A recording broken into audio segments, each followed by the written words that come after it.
Salve, salve, galera! O Gazeta Esportiva tá no ar. Olha, vem com a gente, vem comigo, que essa dupla indomável hoje vai botar pra quebrar aqui no Gazeta Esportiva. Estamos com eles, o xerifão do Mesa Redonda, o grande, o homem, o mito, Osmar Garrafa. Valeu, galera. E nosso repórter Raiz, que tá programando até de viajar no final de semana, que tem uma chefe boazinha, não é? Alexandre Silvestre! Tão linda, Michelle, eu adorei esse penteado. Ele tá até elogiando meu cabelo. Maravilhoso. Mas é que aqui a produção ajudou a dar essa folga, hein? É dia de falar sobre o jogo da seleção brasileira contra o Chile. Pois é, hoje. Você sabia que é hoje? Será que o Brasil vai finalmente vencer e convencer nessas eliminatórias? A gente espera que sim. Não é muito tarde o jogo, não? Não sei se eu vou assistir, é muito tarde. Por que muito tarde? Muito tarde. Eu tô me inspirando no Savinho. Verdade. Boa, Silvestre! Tem também as novidades na situação do Hugo Souza com a Marina Buffon, direto do Parque São Jorge, trazendo pra gente as atualizações. Também vamos trazer uma reportagem sobre a má fase do ataque do São Paulo. E o Palmeiras está aproveitando a data FIFA para recuperar os atletas lesionados. A gente vai falar também sobre a despedida de uma lenda do esporte e a rodada da Libertadores Feminina. Tudo isso depois que você se ajeitar na poltrona e ver essas dicas.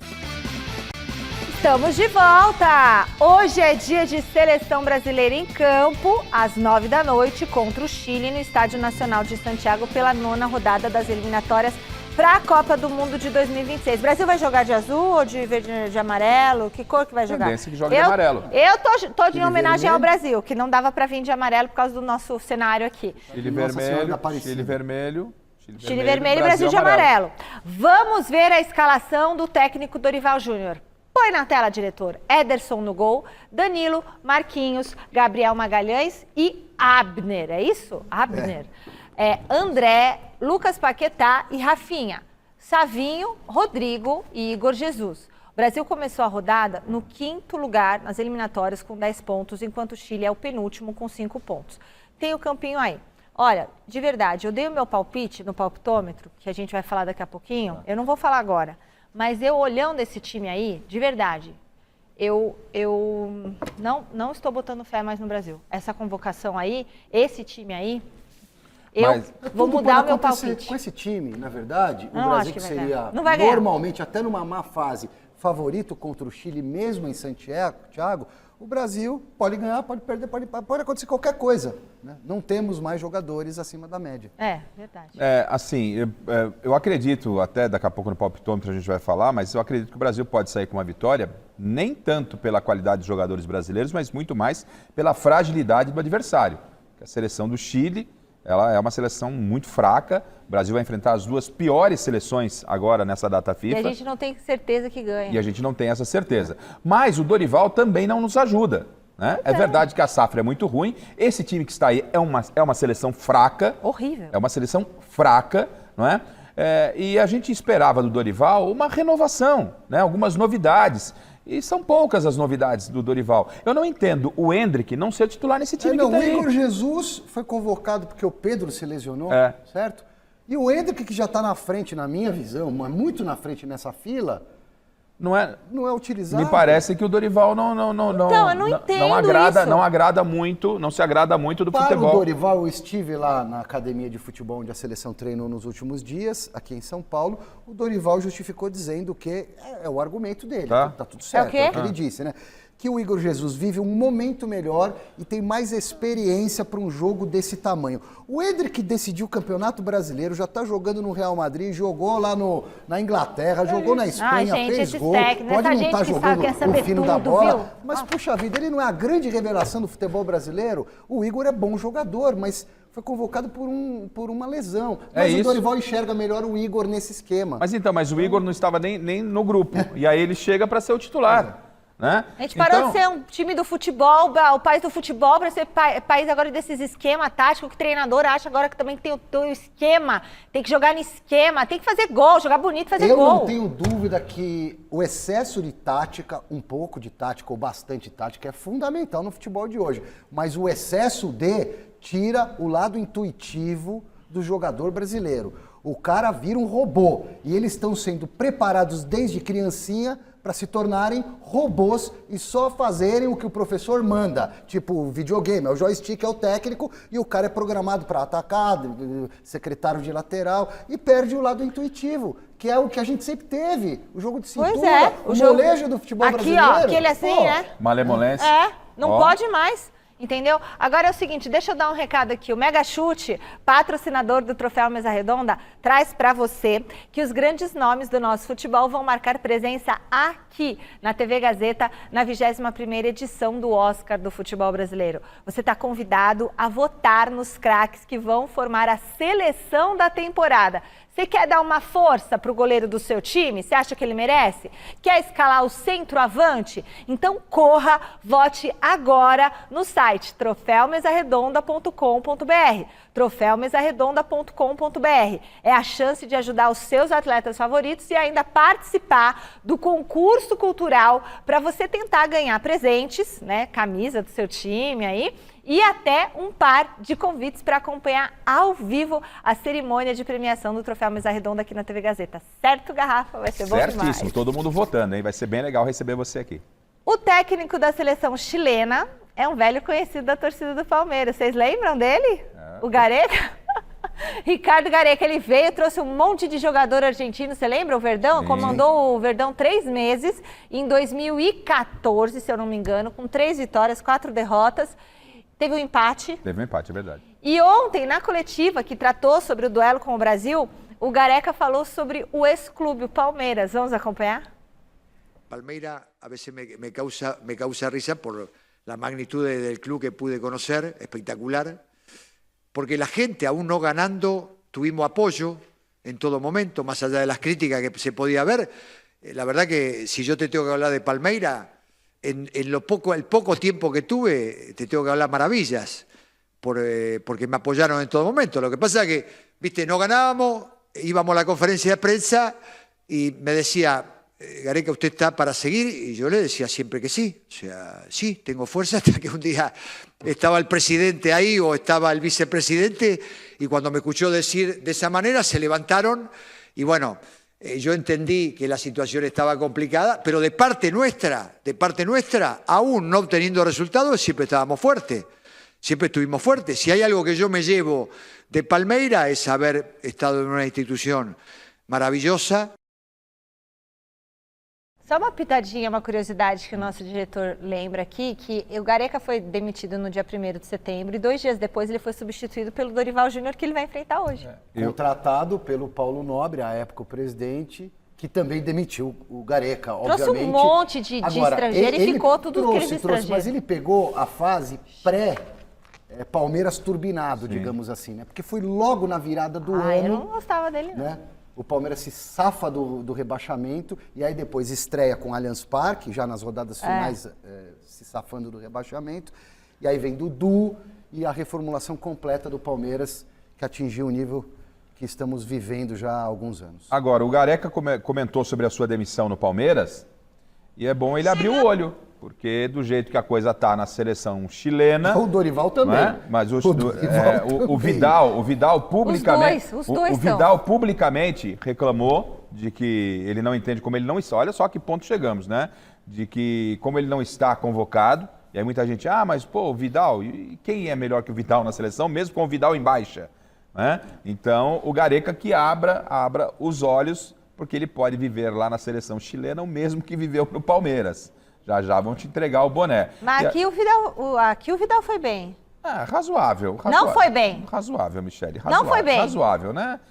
Foi uma atração, mas esteve abaixo daquilo que a gente esperava, porque é jogador que chegou aqui em final de carreira, a seleção chilena vive um momento difícil nas eliminatórias e isso aumenta ainda mais a pressão em cima da seleção brasileira. Dorival, se por um acaso aconteça um resultado que não venha a ser a vitória, a pressão será demasiada em cima do técnico da seleção brasileira. Se empatar jogando bem, tudo bem. Tudo bem no sentido de demissão, acho que não... Eu acho que não, mas se perder, eu acho que o Dorival cai. O Dorival segue... E põe quem no lugar dele? Segue os seus 2 próximos jogos no Abel mínimo, Ferreira. Demorou, né? Abel Ferreira. Demorou. A gente desfalca o Palmeiras e potencializa. Abel Ferreira Tem um que já se ofereceu aí, né? Quem é? Jesus. Jesus tá louquinho pra pegar. Ah, eu acho que seria Jorge legal. Jesus tá maluco pra pegar, disse que seria um grande sonho Ele tá dirigir a empre- seleção tá desempregado, brasileira. não tá? Desempregado e já soltou essa, Não, né? ele não tá desempregado. Ah, tá. Tá no Ah, futebol tá no futebol árabe. árabe. tá. Tá certo, mas ele tá louquinho Vai pra estar com pegar. calor lá, ele quer... Mas tá louquinho pra pegar. Al Hilal, o time do Neymar ele tá. Sim, sim. Mas o Neymar tá Ganhando jogando? tudo. Ele Não, quer o Neymar encontrar não tá o jogando, mas Ele quer encontrar o Jesus Neymar tá na ganhando tudo seleção. lá. Pra mim, a solução caseira. É o Abel. Mas o Abel não é do solução brasileiro. caseira. Aí, tô falando de técnico brasileiro. Pô, o Renato Gaúcho na seleção brasileira. Pô, lindo, adoro. Renato Gaúcho não tem dia a dia, é só juntar tudo. Você tá derrubando já o Dorival, é isso? Não, a gente tava especulando aqui que ele pode especulando, cair, não sei o quê. Falei que a papai, situação eu, fica inclusive, complicada. Você já né? tá contratando um outro jogador. Eu, sinceramente, um outro nem treinador. teria levado o Dorival. Acho o Dorival Júnior um bom técnico. Adoro o Dorival, bom técnico. Fez Mas- um ótimo trabalho no São Paulo, fez bons trabalhos por aí. Mas pra mim ele não tem carisma nem nível pra ser técnico da seleção brasileira. técnico- É bom treinador, não tô falando mal do profissional. O Renato não. Gaúcho teria esse pulso de O Gaúcho de eu acho que peitar tem até a CBF. carisma e ele poderia porque não tem treino, não tem muita coisa pra fazer na seleção brasileira. É. Analisar jogador, É convocar, não sei o boleiragem, quê, onde você tava e controlar o vestiário. Né? Eu controla- acho que o Renato Gaúcho é perfeito pra isso e conhece futebol. Eu sei que vai ter gente que vai xingar, você não sabe nada, o Renato Gaúcho é uma droga e tal. O Renato Gaúcho conhece muito futebol e também já foi várias vezes campeão como técnico. Bom, depois eu quero saber a opinião do Garrafa sobre o Renato Gaúcho, mas vamos para a enquete primeiro. Bora lá. Qual vai ser o resultado de Chile e Brasil? Vitória do Chile, empate ou vitória do Brasil? Enquete está lá no site gazetesportiva.com. Dá o seu clique, beleza? Vamos seguir para o palpitômetro. Vou levantar. Jogo do Brasil, começando por ele, que tá um pouco... Que horas é o jogo? tarde. É às 9, né? É tarde. É às 9. É. Eu não sei se vai ser tarde pra eu assistir, cara. 9 horas. Precisa ver com a Renata. Será que eu dá Se ela vai deixar ou Eu não. vou estar na faculdade. Você não vai faltar, né, Não, Garrafa? eu Ô, vou. Silvério. Eu vou pro quinto andar saindo daqui. Eu vou ver o jogo na telinha, tá? Não, Ô, no meio da aula, não. Sabinho, dá pra ver o jogo até na faculdade. É só ligar o celular, assim, ó, a tela Esquece de pedir pra pequenininha. É o Renata ver se ela- palpitômetro, viu, lindo? Qual você acha que vai... Eu tô falando muito hoje, né? Mas tá bem, grande Normal, fase, vai. tranquilo, Cabelo tamo aqui. comprido. Olha, ó, eu acho que vai ser um jogo desorganizado. É tanta tática pra lá, tática pra cá, pressão. Vai, Pra filho. mim vai ser um jogo desorganizado com muitos gols. 2-2. Do empate, então. 2-2. Eu não vou nem na borra da caneca hoje. É o seguinte, muito mais pela fragilidade do adversário, que é a seleção chilena, do que pelo futebol da seleção brasileira. Vai, 1-0 Brasil, para o Dorival respirar um pouquinho mais aliviado. 1x0 Brasil é 10x0. 1-0 Brasil. Eu falei lá embaixo na nossa redação, 2x1 pro Brasil. Vai mudar. Mas assim, 1x0 pro Brasil ia estar muito bom. Mas eu vou apostar, nunca vou apostar contra o Brasil, mas duvido que faça 2 gols, sabe assim? Com esse time aí que eu vi escalado hoje, não tem Hendrick. Ah, por que o Vinícius Júnior não tá? Machucou? Machucou também. Machucou? Assim, que fase, né, gente? Mas também é Vinícius Júnior no E último vem jogo. cá, e por que o Estevão não tá?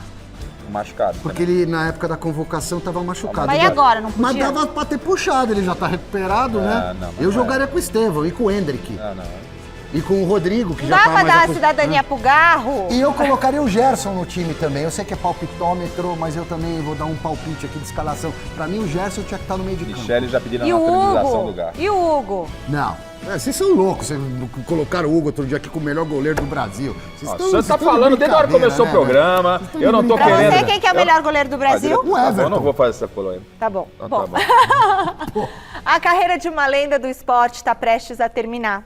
Aos 38 anos, Rafael Nadal anunciou hoje que vai se aposentar, gato selvagem, depois de defender a Espanha na Copa Davis entre os dias 19 e 24 de novembro. O tenista tem no currículo 22 títulos de Grand Slam, olha isso, além de 5 Copas Davis, 1 ouro olímpico em simples, outro ouro olímpico em duplas. O espanhol é o recordista de troféus em Roland Garros com 14 glórias. Nadal deixa o tênis depois de 2 anos convivendo com problemas físicos. Porque é um esporte de alto rendimento. Imagina o joelho, como não deve estar. Desgasta tudo, o cotovelo. Ele foi maior que o Roger Federer, diretor?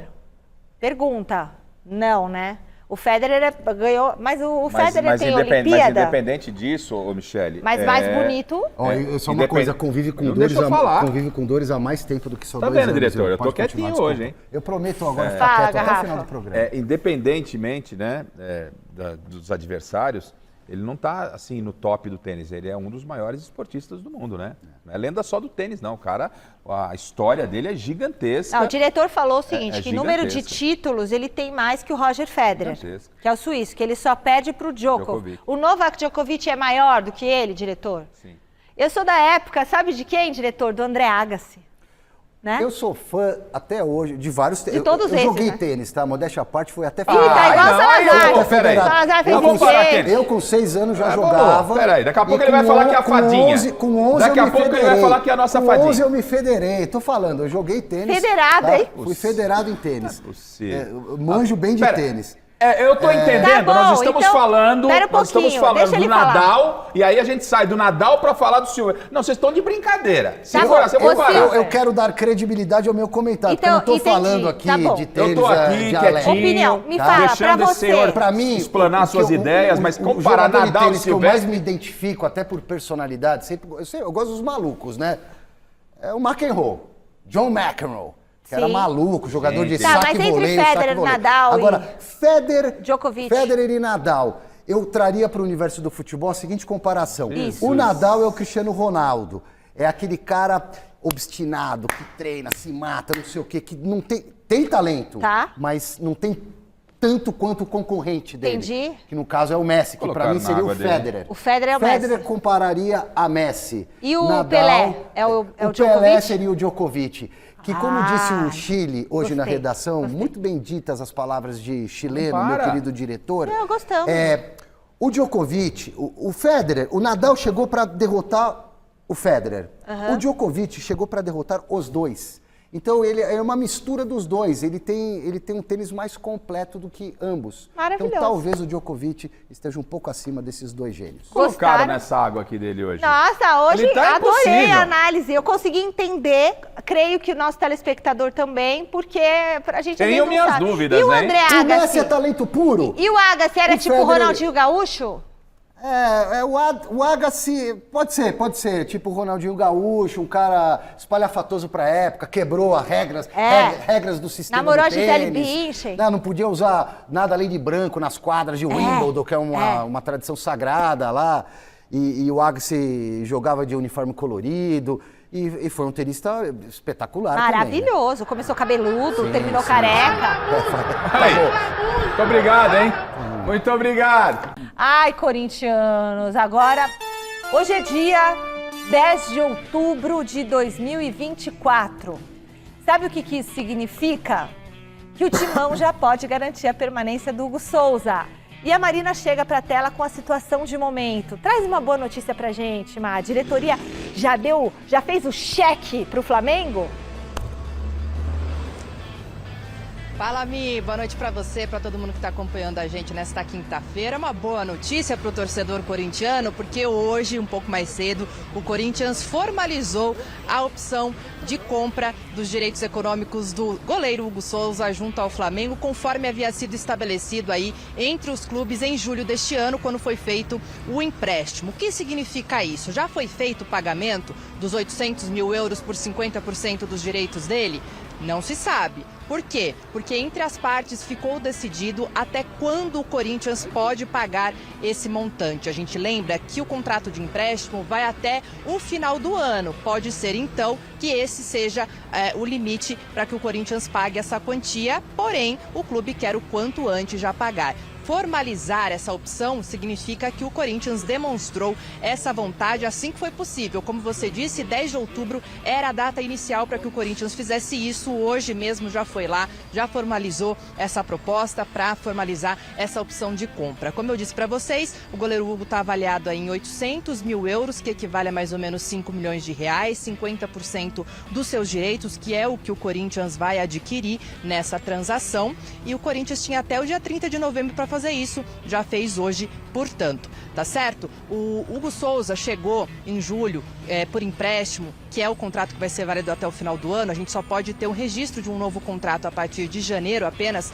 que é quando abre a janela de transferências novamente, mas ele chegou, já é titular absoluto, como a gente sabe, são 22 jogos, 23 gols sofridos, 7 jogos sem ser vazado, defendeu 4 pênaltis em eliminatórias, aqueles 3 pênaltis contra o Red Bull Bragantino. Enfim, o Hugo Souza, que é esse titular absoluto do Corinthians, vem dando uma certa calmaria ao time desde a saída do Cássio, pelo menos relacionado à defesa. Então, volto com vocês aí para vocês discutirem esses números.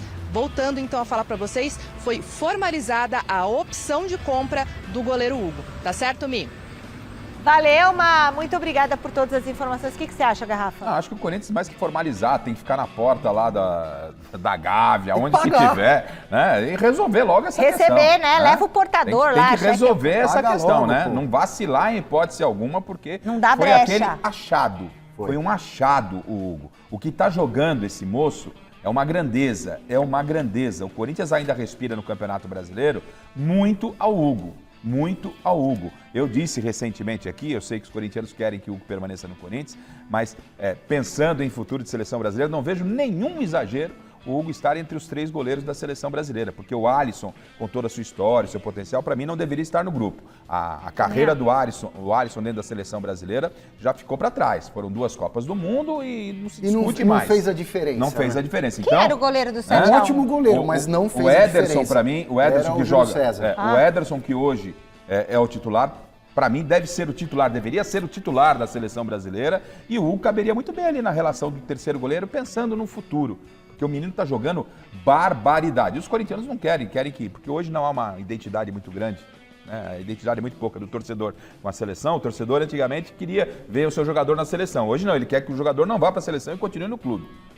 Eu fiz um comentário semana passada, a corintianada, não mexe com o Hugo, deixa o Hugo aqui no Corinthians e tal. Mas por um prêmio ao jogador pelo que ele vem jogando, tem merecimento para estar entre os convocados. Nova sim. geração. Osmar Silva, o Hugo tá jogando muito bem. Tá fazendo milagres pelo Corinthians. Mas... pensando em terceiro goleiro para preparar o futuro na seleção brasileira, ok. Mas eu ainda acho o Everton melhor. Porque o Everton, inclusive, tá fazendo a diferença na baliza 0 do Palmeiras. O Everton é o goleiro, além do Leão, o que menos tomou gols em jogos, que conseguiu manter a baliza 0 em quase fazer uma 200 observação. partidas. São 3 goleiros. Sim, então, como você concordou comigo que o Alisson fica de fora, então você tem o Ederson, você tem o Ederson, o Everton, entre o Bento e o Hugo, eu sou mais o Hugo. Tudo bem. O Bento, que é um bom goleiro, mas ele não tá nem jogando. O Bento é reserva, mas como não joga no Brasil, traz o goleiro. O Hugo, para ser o terceiro, Ederson, Everton e Hugo. Tá? O Everton. Perfeito.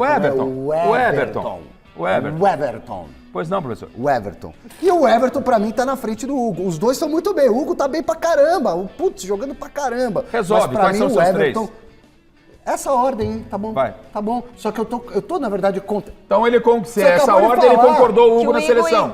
Isso, concordou. Ele Em terceiro, porque você colocou o Everton lá. Se o Everton é o segundo... Ele não queria que fosse o titular, entendeu? Se o Everton... Mas tudo bem, você conseguiu o argumento. Se o Everton é o segundo goleiro, na opinião do Garrafa, o Hugo é o terceiro, correto? O Everton, ou não, está à frente do Hugo. Aí como é que você vota no Hugo, naquele resta um, na frente do Everton?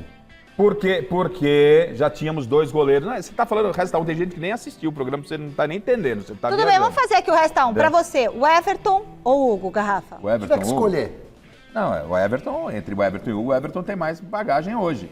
Mas Tá bom. são 3 goleiros. Então tudo bem. Você tem que escolher mas um goleiro é pra do seu escolher time. um pro seu time. Eu tenho o Hugo. Da seleção e é o Ederson. Meu goleiro é o Ederson. Time. Agora é o Ederson. É o Ederson titular, o Everton não se em discute. segundo e o Hugo em goleiro terceiro. do Manchester City. Beleza, vai o Ederson. Em segundo o Everton. Precisa em segundo o Everton, em pra terceiro ser o Hugo. goleiro? Tipo, Alisson, Ederson, O Everton. Ah, é Tom. Não, é Hugo Hugo. Som. Hugo Tom. Ah, gente, vai. Hugo tinha que estar lá na frente, no gol do Brasil. Seleção é momento, leva o Hugo pra seleção. Seleção é momento. Leva o Hugo, leva o Estevão. Hoje, então, pra você, quem você escalaria no gol da seleção? Hoje? É. O goleiro do City. O que vai jogar hoje? o que vai jogar. O Ederson. Você também, Garrafa? O Ederson, então titular. vocês estão concordando, meninos. Ele tá concordando comigo, que o Hugo tem que estar entre os três. Mas o número 2... Cara, vocês discutem quando vocês concordam. É o Silvestre. mais ou menos assim. Ele tá concordando É verdade, comigo, a ou gente você discute também até tá quando concordando com concorda. ele. Você também não E dá a o braço gente- a torcer, e a gente hein? concorda Ô, discutindo pãozinho também. com pimenta. Vocês todos estão concordando comigo, mas... Olha como ele é. Olha, Ele concordou e No falou dia que do não. Ele é Resta 1, vocês inflexível. foram Mas que dia de detonados. Resta 1? Vocês são malucos, como é que pode eleger o Hugo na frente? Ah, esquece Quer o Resta 1 Você foi tá outro bebendo dia. hoje? Não é Que possível. nós somos sempre. detonados aonde? Nas redes sociais? É. Ah, você fica olhando lá? Ah, eu olho tudo. Ó, o São Paulo tem uma missão pro restante da temporada, garantir a vaga direta na Libertadores do ano que vem. Mas para isso precisa superar um problema e tanto. E o José Paes conta pra gente nessa reportagem.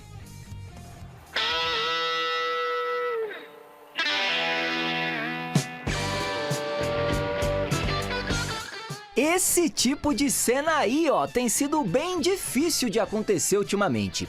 É que o São Paulo do professor Luiz Ubeldia marcou gols em apenas 5 dos últimos 10 jogos que disputou. De juego a juego tenemos que corregir y mejorar. O sea, no hay mucho misterio en esto. O tricolor passou em branco contra Cuiabá, Botafogo, Atlético Mineiro 2 vezes e Fluminense. O desempenho abaixo do esperado contribuiu para as eliminações do São Paulo, tanto na Libertadores quanto na Copa do Brasil. Me parece que el equipo en Copa Libertadores hizo un buen andar. Después quedas afuera por pequeñas cosas. E como notícia ruim dificilmente vem sozinha, o São Paulo tem que se preocupar também com os números como visitante no Campeonato Brasileiro. O tricolor tem apenas 35% de aproveitamento fora de casa no campeonato e vai fazer 5 das últimas 9 partidas no Brasileirão, longe do Morumbis. Até aqui no Campeonato Brasileiro, o tricolor soma 14 jogos como visitante. São 4 vitórias, 3 empates e 7 derrotas. A última delas exatamente para o Cuiabá, na Arena Pantanal. Lo que yo siento que de acá hasta que termine el campeonato de Brasileirao, así juegues una copa, 2 copas o 3 copas, va a ser muy difícil para todos los equipos. A vaga direta na Libertadores do ano que vem segue ameaçada, mas para se garantir na principal competição do nosso continente em 2025, o São Paulo sabe direitinho o que precisa fazer.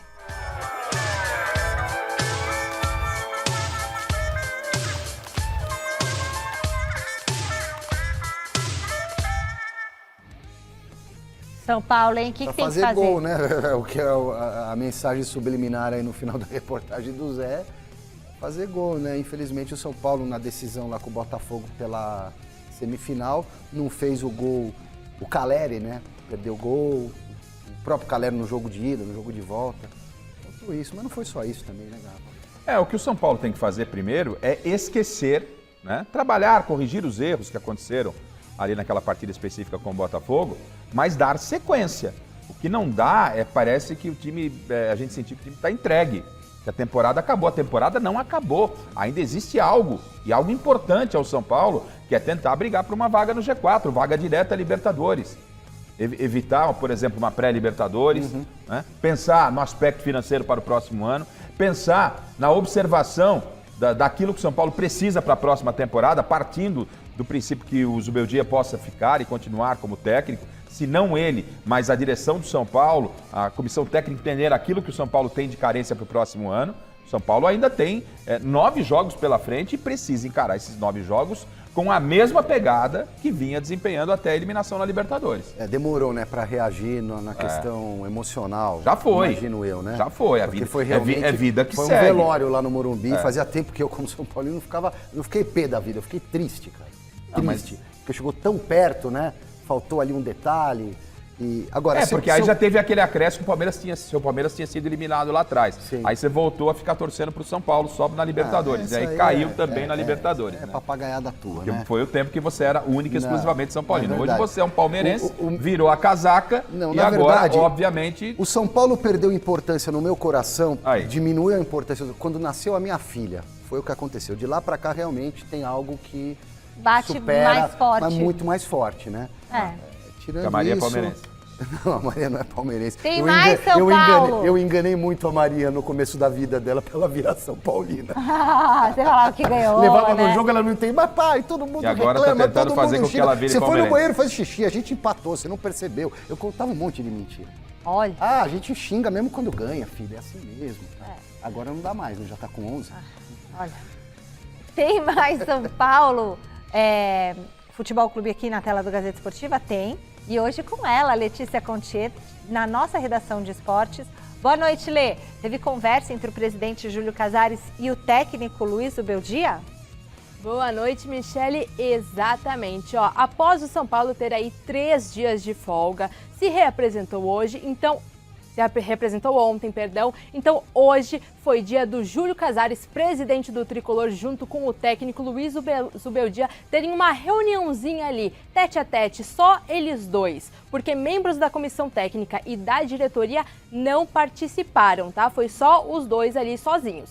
E aí, depois da apuração do GE e a confirmação aqui do André Silva do nosso site gazetesportiva.com, a gente traz para vocês o que foi o assunto dessa conversa. Então, não teve uma cobrança ali, o intuito da conversa foi alinhar e ajustar alguns detalhes para essa reta final do Campeonato Brasileiro, já que restam aí 9 rodadas ainda até o final do Brasileirão, e justamente porque o São Paulo busca então uma vaga direta na Copa Libertadores do ano que vem. O Casares ainda deu respaldo para o trabalho do Zubeldia e também reforçou o apoio ao trabalho da comissão técnica. Então vocês estavam falando aí sobre, será que o Zubeldia continua ou não? Nesse momento, pelo menos, teve o respaldo do presidente e também declarou aí o apoio ao trabalho da comissão técnica. Então, por enquanto, tudo tranquilo, certo? O Casares ainda confirmou que teve aí reuniões, ao longo do dia nas suas redes sociais, então ele postou algumas fotos e afirmou que foi dia de reuniões no CCT da Barra Funda e também de acompanhar as atividades. E por que, que essa conversa entre o Casares e o Zubeldia ficou tão em evidência nessa quinta-feira?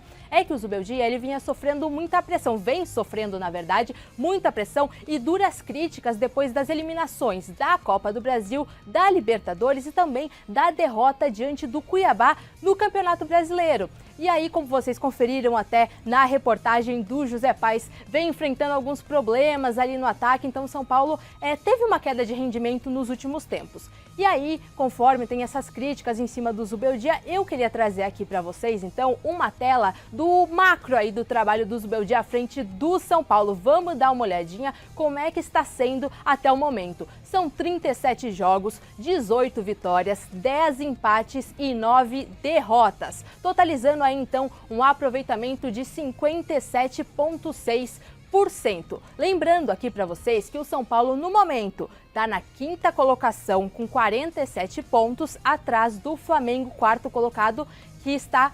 aliás, a diferença entre o Flamengo e o São Paulo são de apenas 4 pontos. E é justamente onde o São Paulo almeja chegar, no G4. Será que vai dar?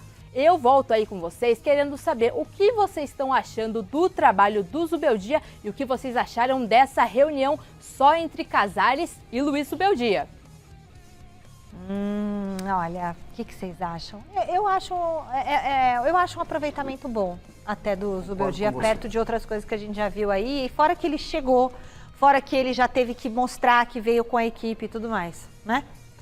Bom, e aí, Zubeldia? Agora sim, vocês vão falar, né? Ou não vão falar? Vão ficar tudo quieto? Eu vejo como um trabalho regular, de regular para bom. Né? Satisfatório. O Zubeldia, ele pega o São Paulo antes de uma pré-temporada, depois de uma pré-temporada, melhor dizendo, ele já chega com as competições em andamento, e isso torna o trabalho muito difícil. É um técnico estrangeiro, que obviamente tinha conhecimento do São Paulo, mas não conhecimento profundo, e você vai buscando conhecimento dentro das competições. Isso é muito difícil.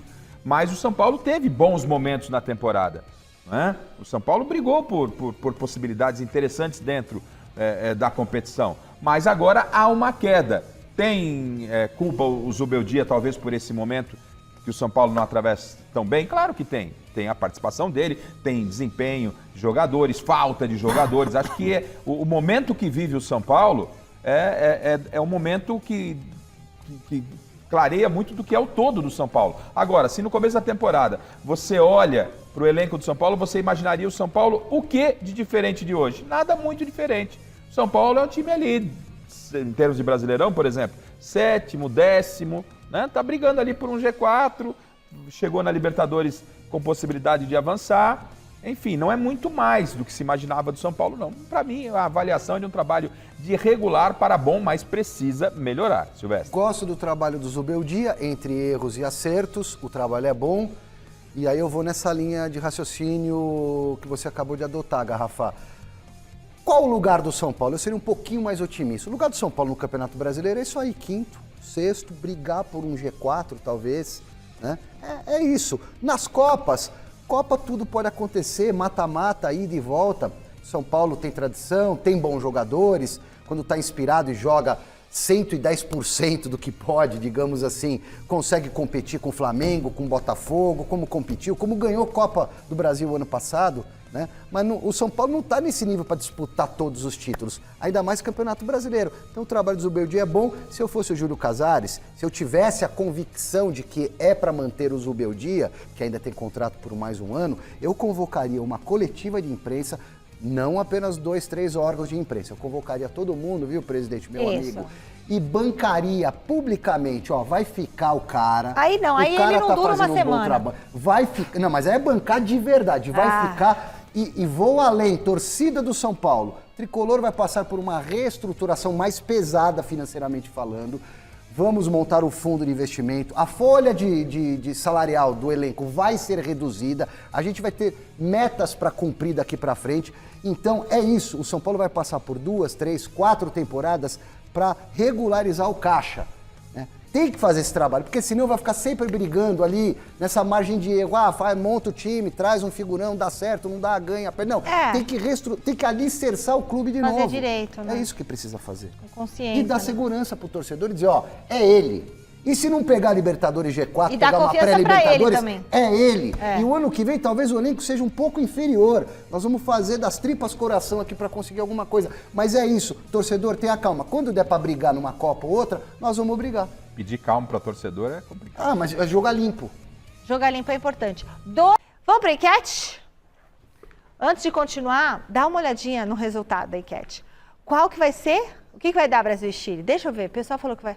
Brasil! 45% dos votos. E a gente reza para que seja assim mesmo, né? Porque depois do Chile tem o Peru.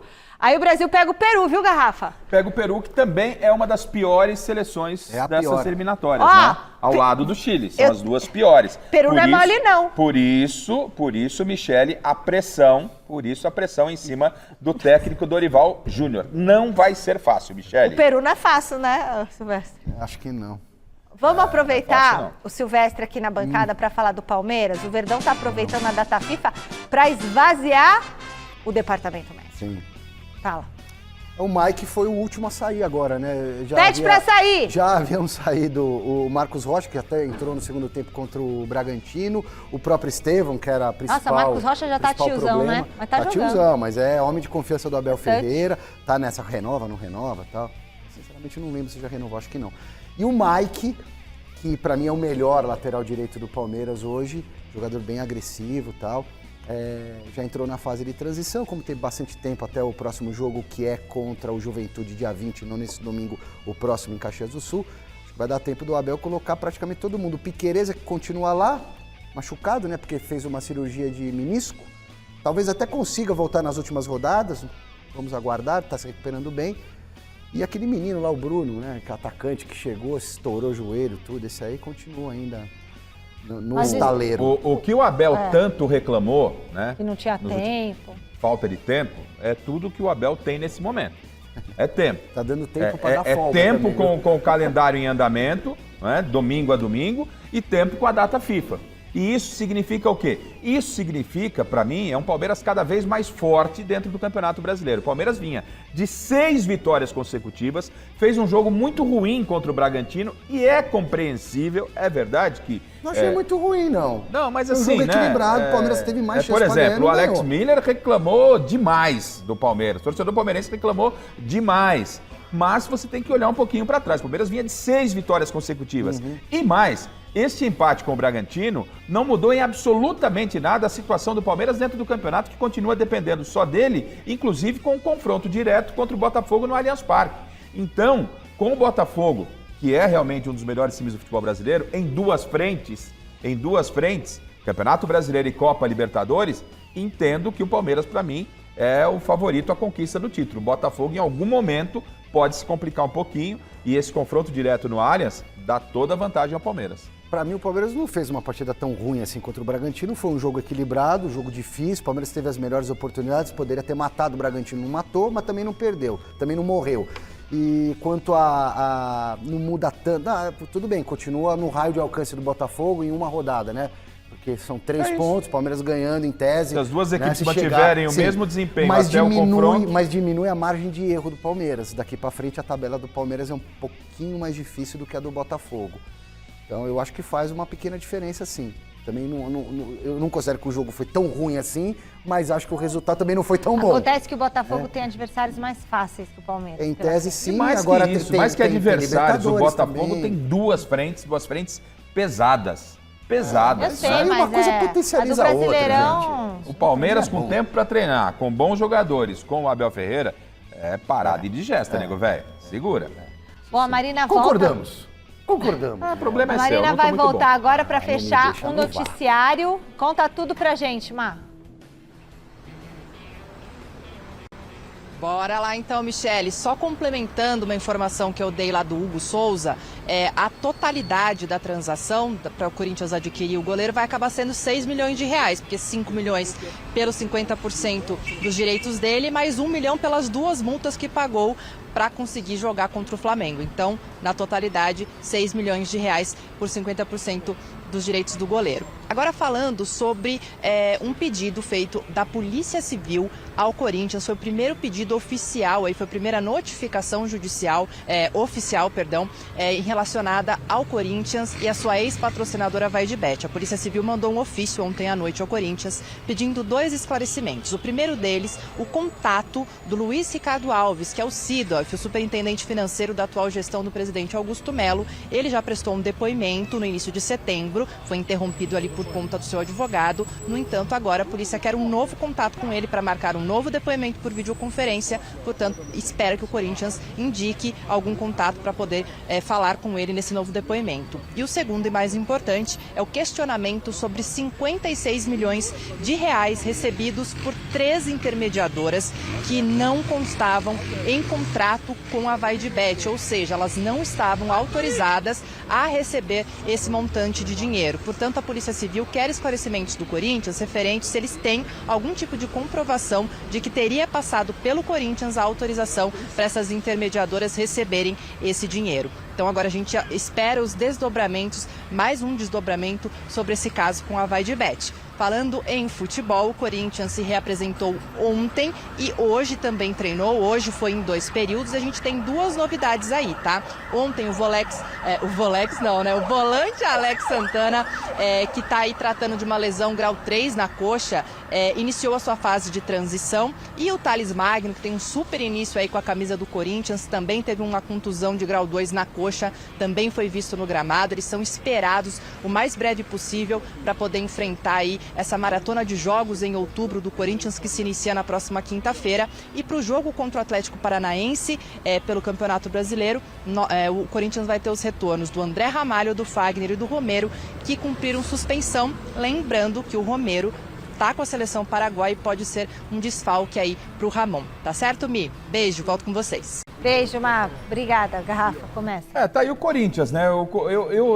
Eu entendo, Michele, que foi muito bom até, entre aspas, essa troca do Atlético Paranaense com o Flamengo. Porque o Corinthians, depois do último resultado, da derrota, né, da não vitória contra o Inter, o Corinthians precisa desesperadamente se recuperar no Campeonato Brasileiro. Você ter o Flamengo antes de voltar a jogar com o Campeonato Brasileiro seria um desastre. Vai que o Corinthians acabasse sendo eliminado pelo Flamengo em casa, o peso que cairia em cima do Corinthians para jogar contra o Atlético Paranaense. Mas o STJD vai julgar isso aí na manhã. Mas eu não. Não só isso, né? Vai julgar o Abel também. Vai julgar tudo amanhã. Vai julgar até o presidente. São Paulo, né? Até o presidente. O presidente da CBF acho que ficou para depois. Vai julgar tudo né? e não vai acontecer nada. Vai continuar tudo como é que tá. Então, acho que pro Corinthians me parece uma boa. O Corinthians tem um tempo aí, né? O Ramon para arrumar esse time para um jogo importantíssimo para o Corinthians, que é esse confronto contra o Atlético Paranaense. Ele vencendo, ganha um pouco de corpo para jogar com o Flamengo no outro final de semana. o processo inverso, para mim, seria sofrível para o Corinthians, Silvio. O Corinthians tá jogando bem, né, gente? Não tá jogando tão mal. Mas não basta assim. jogar bem, Tá tem que jogando bem, jogar tá com muita e tem que raça, ganhar. né? Mas É sabe o que acontece? Acabou. Ficou afundado na lama quase o campeonato inteiro, agora patina. É difícil mesmo. Agora a gente vai terminando o Gazeta Esportiva. Tchau, Garrafa. Tchau, Silvestre. Fique Tchau, agora tchau. com o Jornal da Gazeta. Tchau, tchau.